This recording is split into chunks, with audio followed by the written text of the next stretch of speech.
So I'm going to let these are 4 of our students from the summer semester class. And we had 2 presentations, Prosperity Through Connection and Community Roots.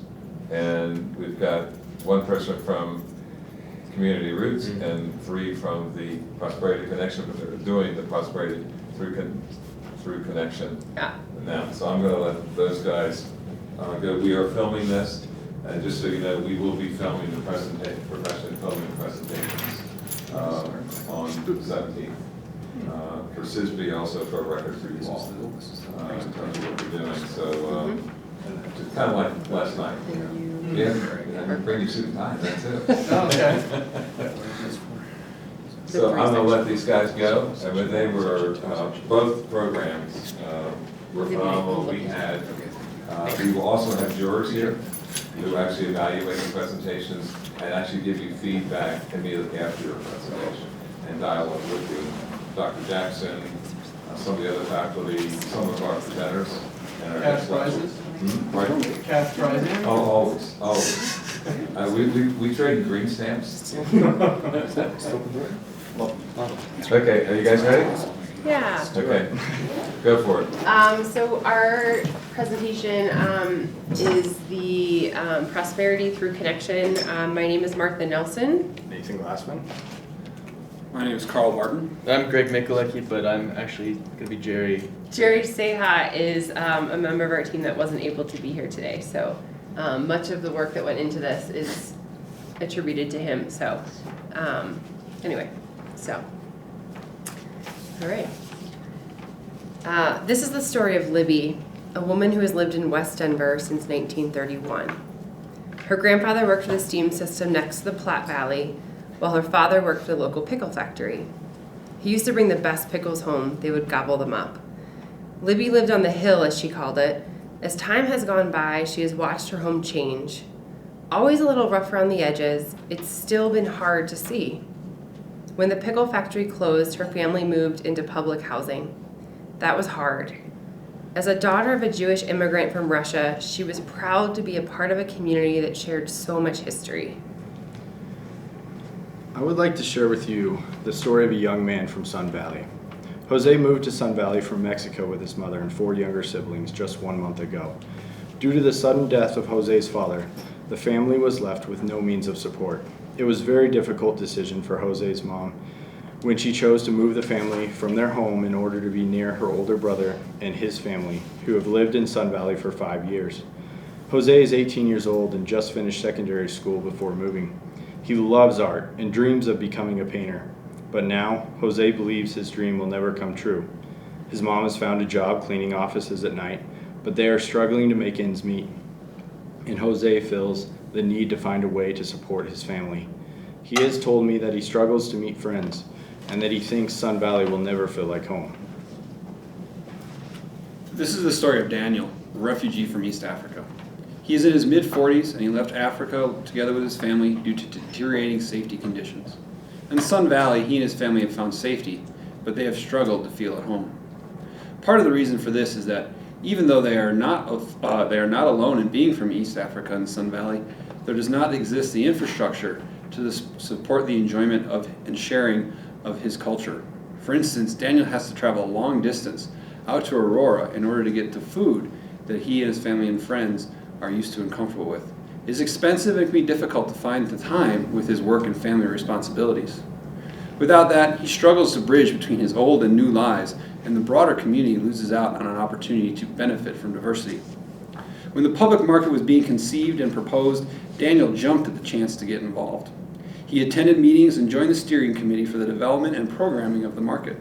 He worked to make sure that the design of the market reflected the space needs of the community and that the lease structures and terms made sense for how the businesses should operate. He was one of the first tenants to lease space. Daniel has leased a small cooking area and counter where he can serve traditional food to customers from Sun Valley, West Denver, and as well as throughout the greater Denver community. The market's location has proved integral to its success. With the new light rail station and bike path, it is easily accessible from anywhere in Denver, and on Bronco Games days, he does a bumper crop of business. He's able to serve both people looking for a taste of home as well as people looking for a new food adventure. In addition to cooking and selling prepared food, Daniel also buys teff, the staple grain of Ethiopia, wholesale, and both uses it in his cooking and sells it to the people in the community so that they can cook the foods that they are familiar with. Previously, it was very difficult for people in Sun Valley and West Denver to get this familiar food. The steady income that Daniel gets from his counter at the public market is much better than the inconsistent income he received from his previous employment opportunities. The leases at the public market are structured to support incubation of businesses, so Daniel is looking forward to finding a restaurant space somewhere in West Denver when his lease at the public market is up. His experience in the market has certainly prepared him for starting another restaurant, and vacating his space will provide an opportunity for yet another West Denver entrepreneur. This is the story of Solomon. Solomon is a high school age student who recently moved to the Sun Valley with his father Daniel. Solomon immigrated from East Africa, where he excelled in studies before his family decided to seek refuge in the United States. As a resident of the Sun Valley, Solomon must travel 20 minutes via bus to North High School. The school Solomon attends lacks the resources and experienced teachers that he needs to reach his full academic potential. Solomon is also a skilled soccer player and hopes to utilize his athletic ability to secure a full scholarship to a prestigious university. Unfortunately, his high school soccer team lacks the competitive drive and community sport to attract college recruiters. Libby wasn't able to get the best education. She married young. In 1955, she and her husband moved into Las Casitas. They had 9 children. Over the years, the hardest part for Libby is seeing her friends move away. She was making new friends, but they weren't the people she was used to. Even harder, her friends wouldn't visit her there. They said it wasn't safe. But her children loved to play around the dumpsters. They'd play volleyball with the other kids in the neighborhood. To them, this was home. Over the years, Libby has become the grandmother. She lives in Sun Valley now. Public housing is really all she's known. What she loves? Sharing the history of what this neighborhood used to be. It's amazing how many people have no idea that once this area wasn't so forgotten. Years ago, there were people who cared. It doesn't feel that way anymore. She wants things to change, but the promise of something new is scary. When the West Denver Community Trust purchased the site for the future high school, Solomon took advantage of the opportunity to involve himself in public meetings and voice his opinion and ideas. He advocated for STEM school that would teach students skills of the 21st century, such as computer science, robotics, and electrical engineering. Representatives from WDCT and the Denver School of Science and Technology took notice of his comments and realized the potential for an open enrollment STEM charter school in the Sun Valley. Jose has started taking classes at the new Sun Valley Trade School. He tells me the teachers there are fantastic and have introduced him to the many different trades he could learn at the school. Jose has also been given an opportunity to form his own community through the school. He was able to meet some friends and started to feel like he has a place in Sun Valley. Jose's new friends have all found the trade they are passionate about.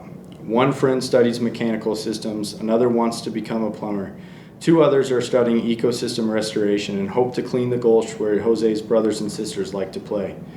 When one of the teachers was explaining the specific job of a finisher on a drywall crew, the teacher shared that hand texturing is a challenging job that takes real artistic talent and expression. After hearing this, Jose's eyes lit up. He had found his trade. Not only did Jose and his classmates learn a trade, they also were taught how to manage and run a business and how to work well with other trades. As Jose progressed through his classes, the drywall company that was sponsoring and teaching the class was impressed by his work ethic and focus. They offered him a job as a stalker as he finished up his classes. Now, Jose is able to help his mother support the family and is finally starting to feel like Sun Valley could be a home. Through his new job and his classes, Jose has been able to see many new areas throughout Denver and is beginning to realize that what Sun Valley could become. When Jose moved to Sun Valley, he quickly learned that the way to a better life was to be able to move out. But now, there is opportunity to move up without having to move out. Jose told me that for the first time since they moved to Sun Valley, he feels like he has a future. Libby is excited. She's recruited her grandson, who just graduated from the local trade school, to help her build what she is calling the Story Center, a place where people can really learn about all that has been forgotten. She knows that she's not the only one that has stories. Her hope is that through the food, some traditional Jewish, She plans to share her new space. She'll bring people together.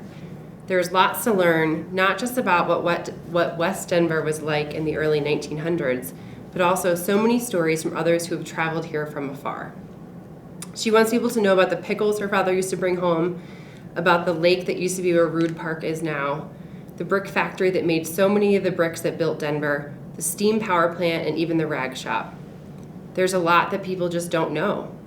She wonders what life would be like in West Denver if people knew just how wonderful it used to be. Plus, the excitement to think that those from the outside West Denver will come, to think I finally have a voice to be able to share my stories. Jose has become an extremely skilled custom drywall finisher. He was promoted as superintendent for the drywall company that he learned from at the trade school. When a client wants a unique texture or there is a repair that requires a tough blend, the company depends on Jose's artistic talent. Jose is extremely grateful for the job he was able to acquire through the trade school, but that is not what he cherishes the most.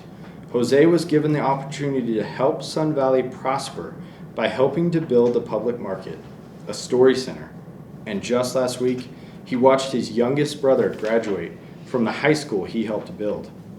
Jose thought Sun Valley would never feel like home. Now, he is proud to call it his home. After Solomon received the news that the Denver School of Science and Technology would be building their 8th campus, he knew that his college prospects would greatly improve. With a 100% college acceptance rate for DSST graduates, Solomon realized that his goal to be a student athlete was within reach. After the school was built, Solomon was able to take a concurrent enrollment classes with Metro State University of Denver, play varsity soccer with his local friends, and best of all, received a full scholarship to play soccer and attend the School of Engineering and Computer Science at DU. So we went through those stories in order to give a framework for why what we did here really matters. Why what we're doing to connect this community affects the people who live in Sun Valley, the roughly 65,000 people that are disconnected from Denver, even though they're right next to downtown, that don't really go beyond Sun Valley because of the roads and because of different geographical barriers. So really when we toured this area, we knew that what we had to do was connect these people to each other and connect them to the larger Denver area. So that's really what our project really became about. Prosperity through connection. So we'll go through the different trades that we made up, the different sites that we made, and a greenway that connects all these areas so people can get from one to another and get to each other as well.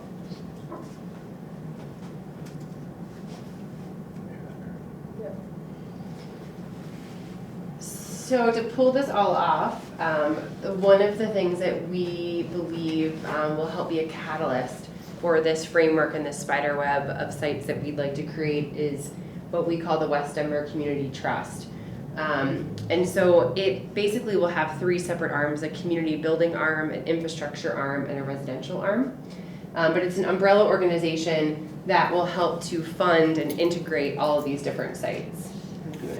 Yeah, so the community trust organizational structure has been used successfully in many places around the country, and one of the places that we really looked at was the Dudley Street Collaborative in Boston, Massachusetts, as a very good template upon which we started with and used that to grow a program that was well suited to West Denver.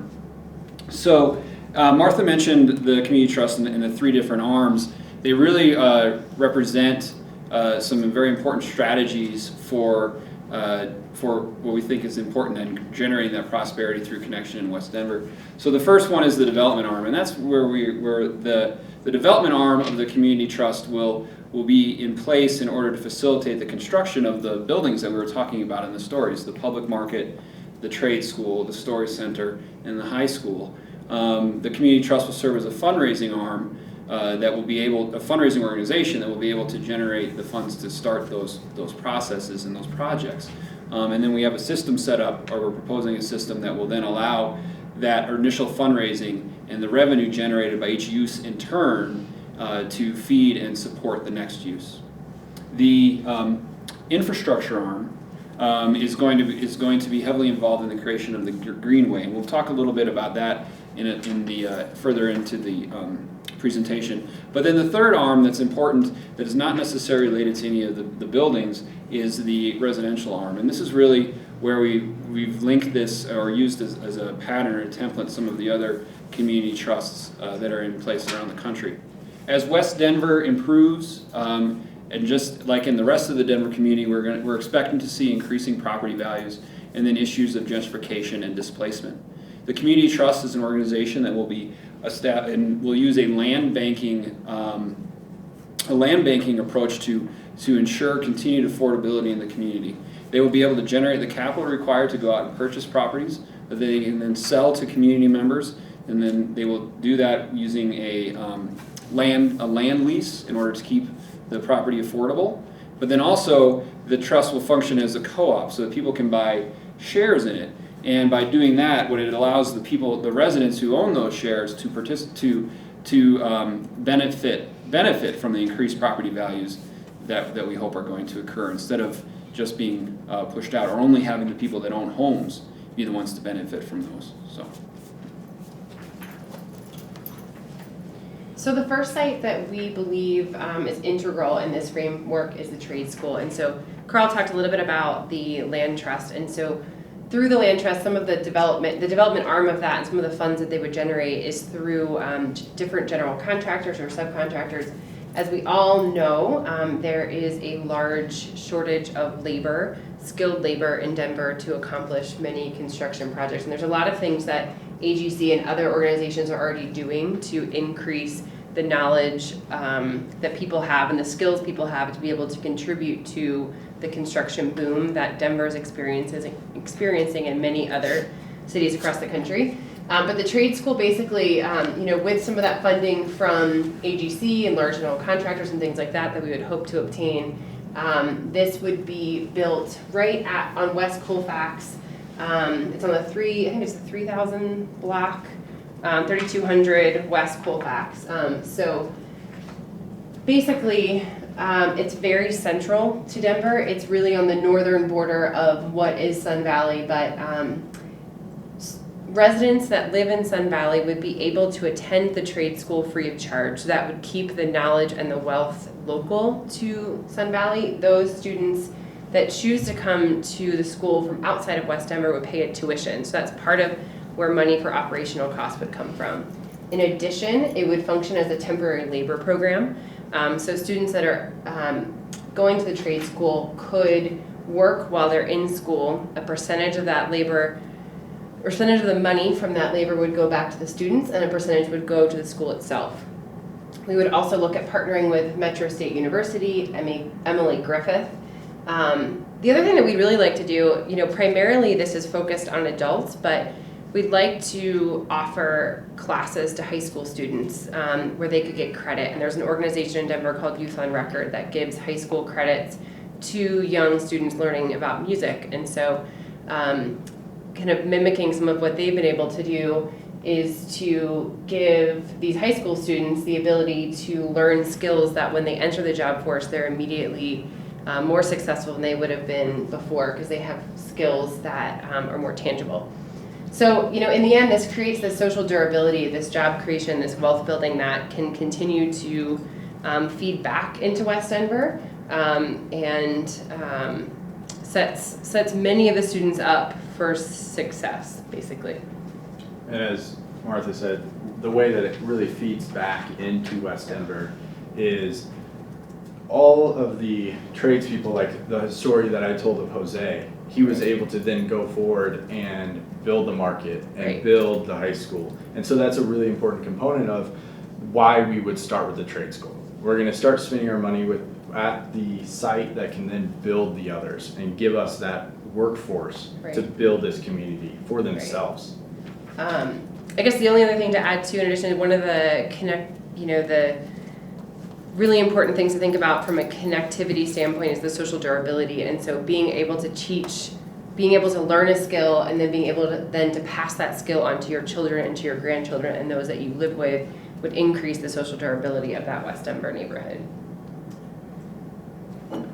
So the second phase, as it were, the second building and element of the program that we're looking at is the public market. And so that would be located, to orient everyone, this is the South Platte River here, this is Colfax Avenue, and these are the south parking lots of Mile High Stadium, we'll call it that. And so the market would go into the lots just to the south of Old West Colfax Avenue there.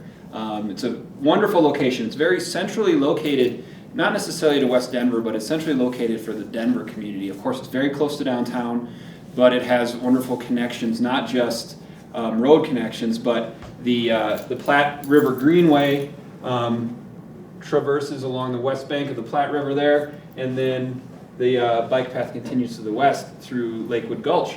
And then just on the other side of the river is the light rail stop. So it's uniquely located and uniquely situated to be the kind of place that can, in the story of Daniel, we talked about how people come in from around the community to enjoy it. So the idea of the public market is that it would have places for both the selling of prepared food as well as probably allowing for some manufacturing of food, and then well as office space in there as well. So we've got a picture here of a market in Germany. We would suggest a different architectural vernacular for something in West Denver, but it does give the idea kind of the interior space and the kind of atmosphere that we would be hoping would be created there.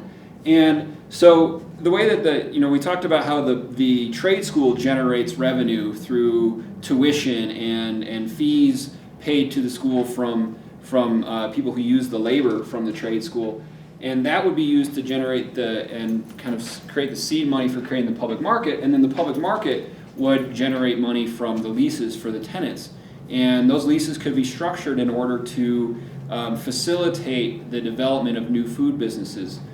For instance, they could be strictly percentage of sales leases, or they could be leases that have a time limit, for instance, because the idea being that this is an incubator for food-based and cultural-based businesses for the residents, and to generate wealth, to bring consumer spending into West Denver and make sure that consumer spending benefits the residents.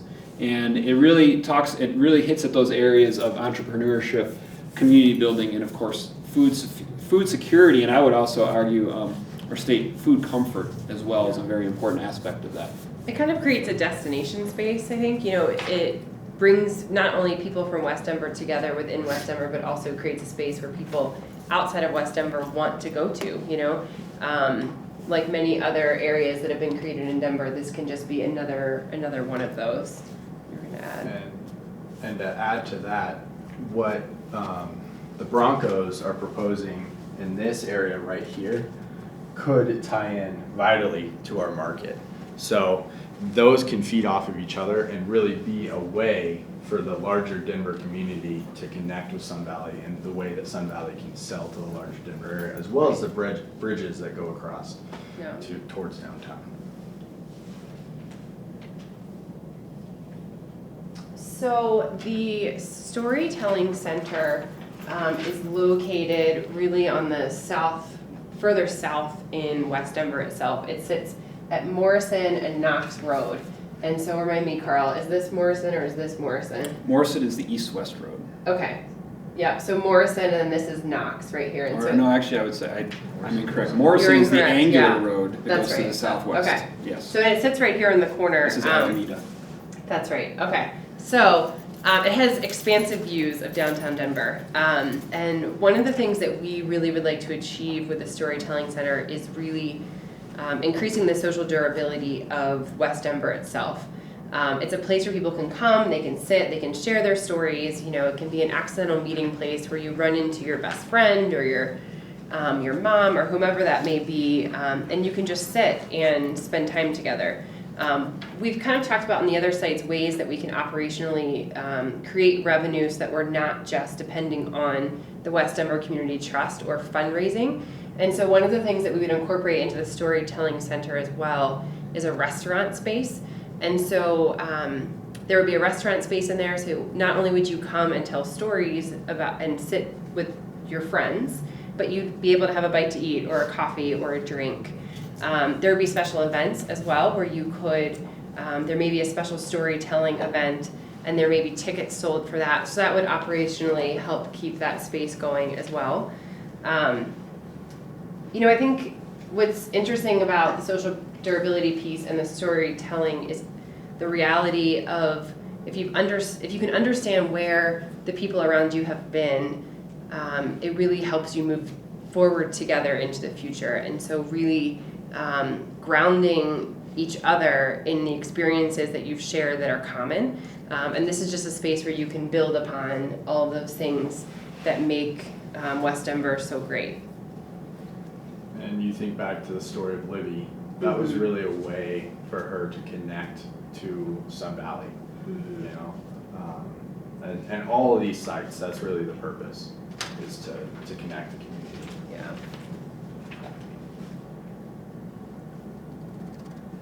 So High school.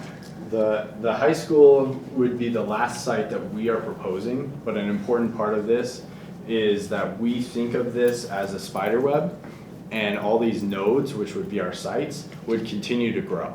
So the high school is where our presentation stops for sites, but we hope in 30 years that there's 20 sites, 40 sites, and the community just keeps building on itself, connecting by this greenway into each other.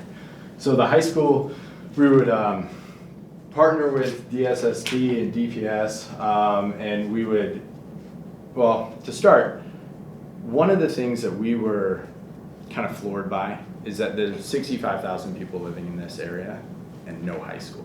I would also add that it's a very young population Yes. too. Not only is it 65,000 people, but it's much more young people than would be in the average 65,000 person community. Yeah. And the high school would also be, when we were reading the stories in the beginning, we talked about the STEM piece. So it would be a science, technology, engineering, and mathematics school. I don't know if you said that. But the one thing that we were gonna add was art. Yes, and also add STEam art. school. Yeah, exactly. Which connects to Steve on the Platte. Exactly. And this is located on Federal Boulevard. So this is Federal, so and so this is 7th and 8th right here. So it's also really close in proximity to the existing kind of hub of West Denver, I would say, in Sun Valley. One of the great things about STEM programs is 100% of their students receive acceptance into a four-year college, I think. So it's just one of those things that we felt was important for this neighborhood. Anything else? I think the other important thing to mention about the school, and really throughout all the programmatic elements, is the idea of collaboration. Looking at the physical, the collaboration that's really, I think, engendered by some of the physical proximity of these sites. And so we talk about the public market, and one thing I didn't mention when going through that is it's very close to the Auraria campus. And really all of West Denver, particularly Sun Valley, is very close to the Auraria campus. So the STEM school, the trade school, all of these would look for opportunities to collaborate with the students, the faculty, and the staff at the institutions that are around Auraria. Yeah, for business classes, other things like that. So.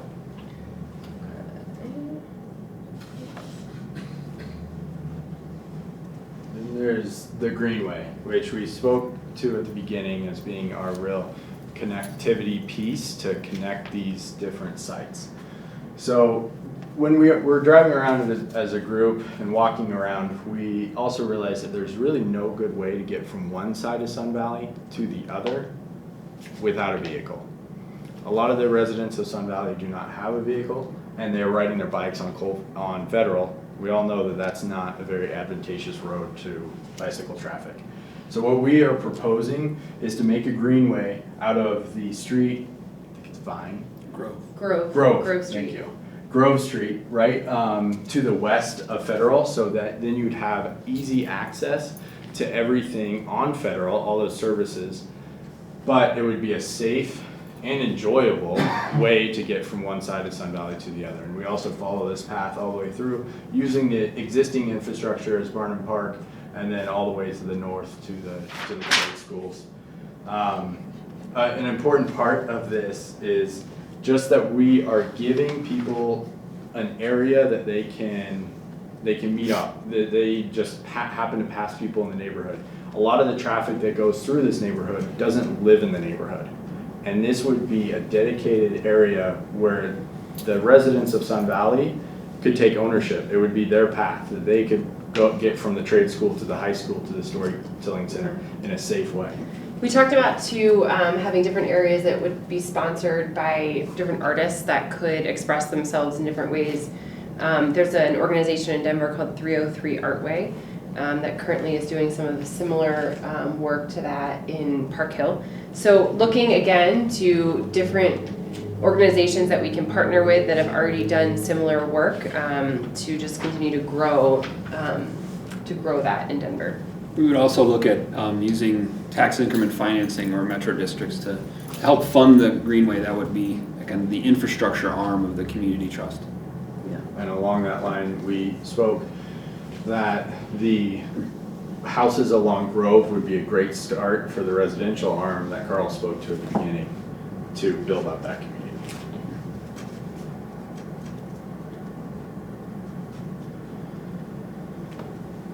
So we talked a lot about the Community Land Trust, but we did decide that it should have a home. We haven't really expanded too much upon this idea other than we felt that a great location for this would be right along the Platte River. It would be a community event space, it would have river frontage and trail access, and it would be connected to the district energy and water system. And our idea is that it's a building that would be designed to feel and function that it was really part of and owned by the whole community. And that would be a key aspect of that. And this we kind of talked about at the beginning.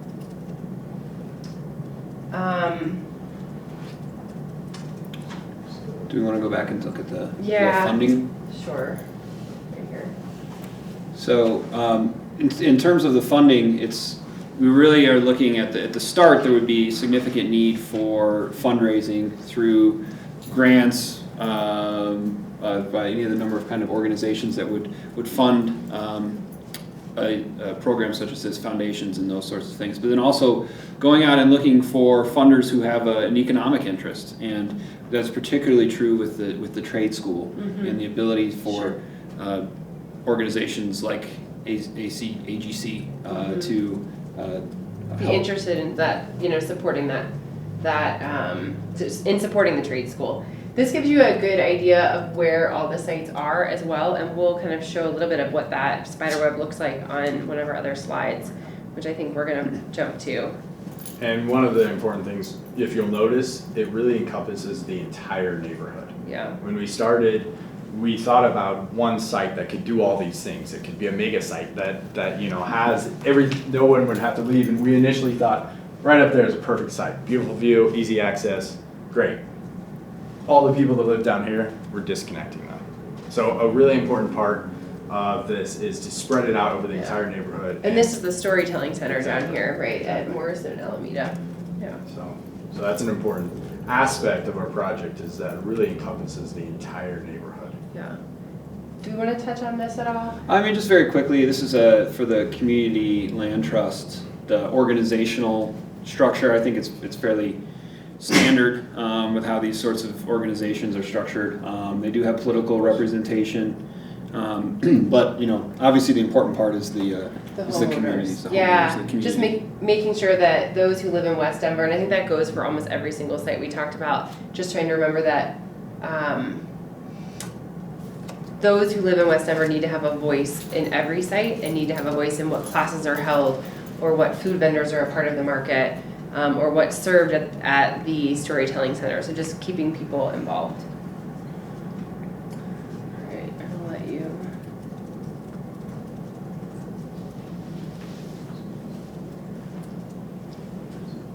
So the other thing we just wanted to show you guys quickly is just what the connectivity and the different things that we believe that our sites address, if you will. And we'll kind of touch on each of these to a certain extent, but this connectivity piece is really integral to what we believe the prosperity through connectivity really achieves. And so let's should we jump to the next one? So each one of the sites hits on more than one, but each one hits on connectivity. Each one's about that, as we've already spoken to. But as you can see, land trust is education and careers, affordability, empowerment. And we'll just go through our different sites, and you can see how exactly they connect the whole to these indicators. So we'll just run through this, and we'll give you guys this presentation if you. But in the end, if you look at this as the spider web that we kind of referenced in the integration, but in the end, it creates this spider web of connectivity where so many of these sites are impacted by natural, systems, empowerment, affordability, health, and food, and education and careers. And if we keep going, those are our sites laid over on our neighborhood with the greenway in between, and there you go. There's our web of connectivity. Hopefully just the start. Yeah, hopefully just the start. The start, yeah. Yeah, exactly. So we would hope to expand on all this. Yeah. I don't know if we go through these. I think one of the things, I think you guys did this in your presentations too, just to address what, on a system scale, your ideas really could do for West Denver and what those indicators were that they impacted. And so this really mimics a lot of what that map just showed. And so we can kind of briefly touch on each of these, but. Yeah, I think the important thing with these, what we're going to go through right now, is a little bit of kind of that background information that supports that idea that this is a web of connectivity, both physical connectivity, but also systems connectivity. Not all of those systems are physical, but some are. So we can talk about how, I think it's pretty clear how our proposals impact the transportation system. We've got the greenway and supporting its alternative modes, so that's very important. More pedestrian friendly. The greenway also impacts the energy system. So we look at, how that can reduce the fossil fuel demand because we're putting people on foot. The trade school, it's not going to just teach, maybe someone how to be an electrician, but it can teach somebody how to go back and energy retrofit, whether it's their home or their office or something like that. And looking at how does that energy use, how does the household energy use get impacted by people learning these things and implementing things like the greenway. And you overlay that over all of the residents in this neighborhood, and really you're making serious change. So the social systems that are in place, I think if you look at, all of our centers, all of our sites and programs impact that, and I think that's fairly clear. Yeah, supporting people staying in the community, teaching the history of the place and the community itself, sharing those traditions, whether that be by food, by spoken word, whatever that may be, just really being able to take what it is that's wonderful about West Denver and pass that on to the next generation so people feel like they have a place of belonging.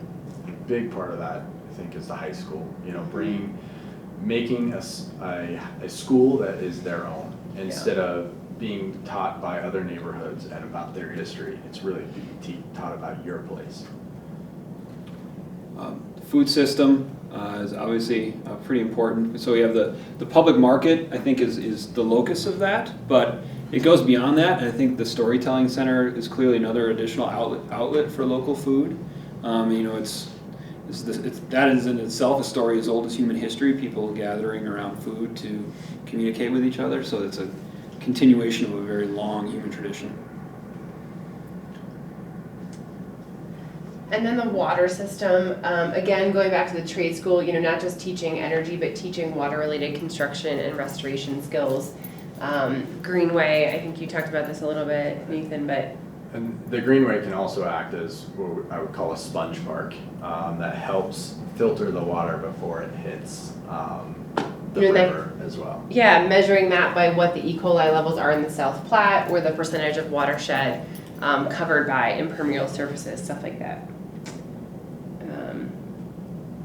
So if you remember in Jose's story, one of the big parts was a lot of the students were learning about ecological restoration.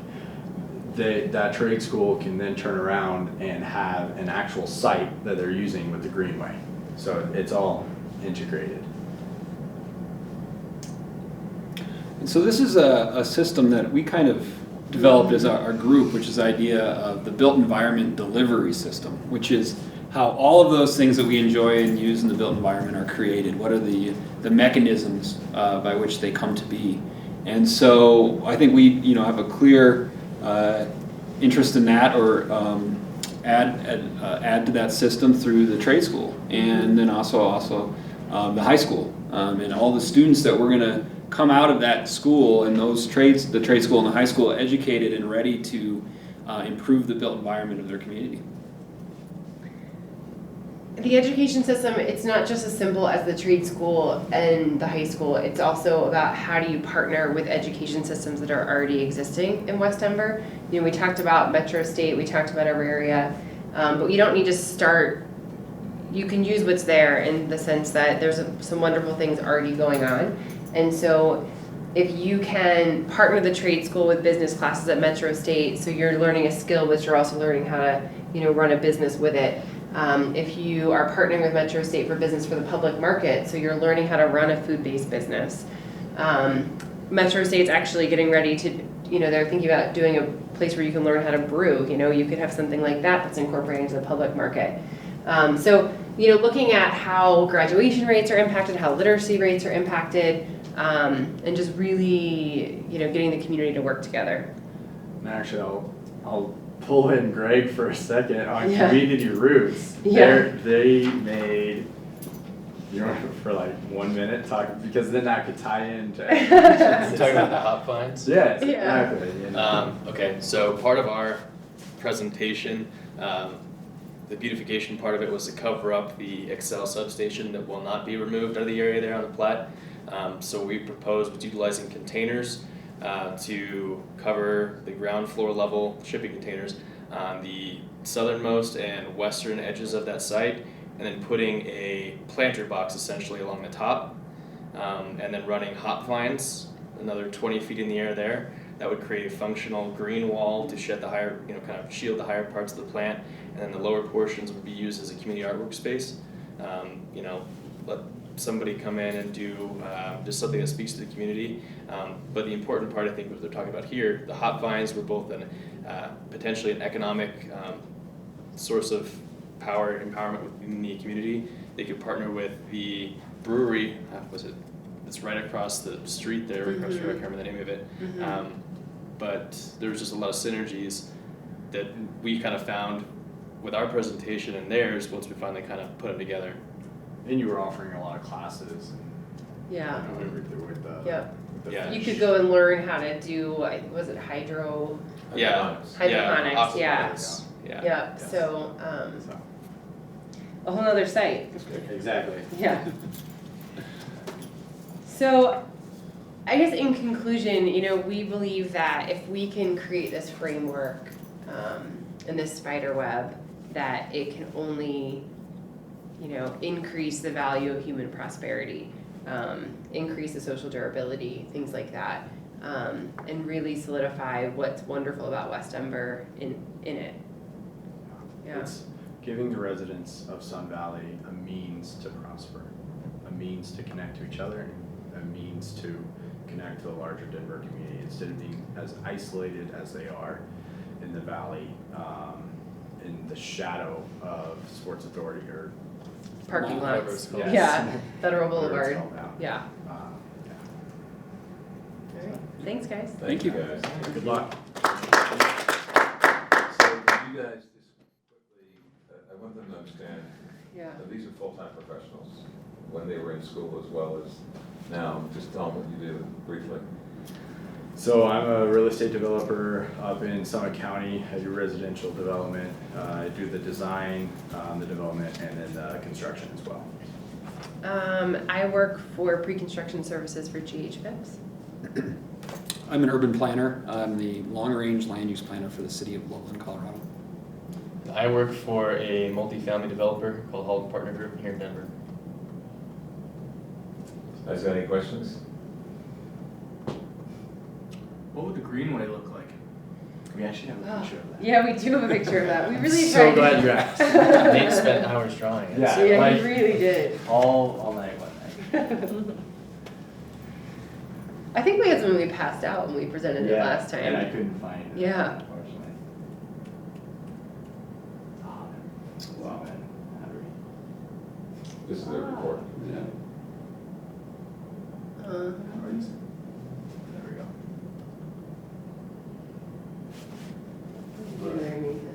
I'm trying to zoom in. I broke your computer, Tom. Did you? I just have to exit out of it. So while he's doing that, so there'd be two separate pathways that would have, you basically, if I can remember, we had a vehicular pathway for it, but we also had a pedestrian and then a bicycle pathway on it. So it kind of becomes this dynamic, there's a lot going on, right? It's a very mobile, so this is Federal Boulevard, and so we strategically put it here because we felt that, instead of walking down Federal Boulevard, you could just kind of divert slightly and then walk along Grove Street, which was already connected to Barnum Park. Right. And we really wanted to make these little pods along the greenway as well, little areas for community gatherings and as well as those parks that Martha just spoke to. And you can see all of our sites. Storytelling would just be just off the page, but it would connect there, and then you can see the Platte River. And we really wanted to utilize that core corridor between DHA housing, current housing, and the Platte River. Right now, it currently turns its back on it, as I'm sure you guys have learned. We really want to open that geographical, we want to use the river.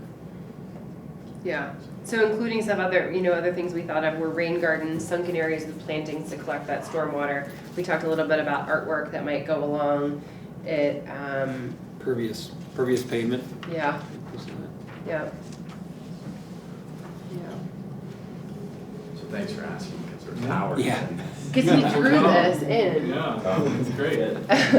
Did you guys jump into the technical aspect of zoning and permitting codes? We started to, and we kind of went down this rabbit hole a little bit. And Jerry probably can speak the most to that, I feel like, because he knew the most about how Dudley Street really worked. So unfortunately, he's not here, but there was a TIF piece to it for sure. Yeah, an important part would be getting these community members on board. As soon as you have the mayor and a House of Representatives member on, the zoning gets a little easier. So I would say there were probably, in terms of zoning, there were probably insurmountable hurdles with this. I don't think any of the uses that we were proposing would be controversial or not fit into a good urban zoning system. So, but we did not get into that. We didn't go that deep. as Carl said, all of our sites are really in areas where it's already zoned for somewhat of that use. Like, we didn't end up putting the high school where it's all just residences. We put them in an area where it's already kind of commercial. The trade school's already in a commercial area, so. We picked sites, actually, we actually drove around West Denver to specifically pick where each of these would go. So we picked sites that were already able to become something else, too. That answers The fascinating thing, the most fascinating thing for me was where the high school was placed on top of I think I'm right, the high school was placed on top of where the public school system currently parks all their buses. Oh, yeah. That was what it was, And exactly. you could actually build that, you could actually still have those buses there. Yeah. And build it on a garage. And we saw that on a tour in Portland, or in Seattle, where they did that with the police department. There would be a bridge, I think, that we thought that would go over 8th Avenue, where the school would go, so that it would be connected directly to, you wouldn't have a busy street, basically, that was in the way. I think there was another park right over there we thought of, so. I know you got hard stuff because you got someplace to get with your family, right? I do. So I just want to thank you guys for taking all the time to be here. And hopefully this will also, we wanted to reproduce this because the videos we took last time were actually on iPhones, because the cameras we rented cut out from the library here actually didn't work, and this was crazy.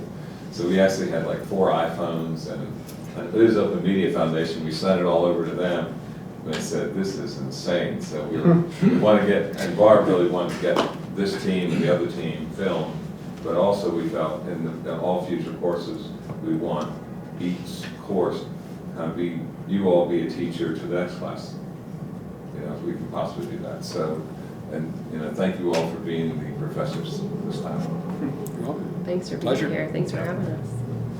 Yeah. Thank you. Thanks, guys. Thanks, guys. Thank you.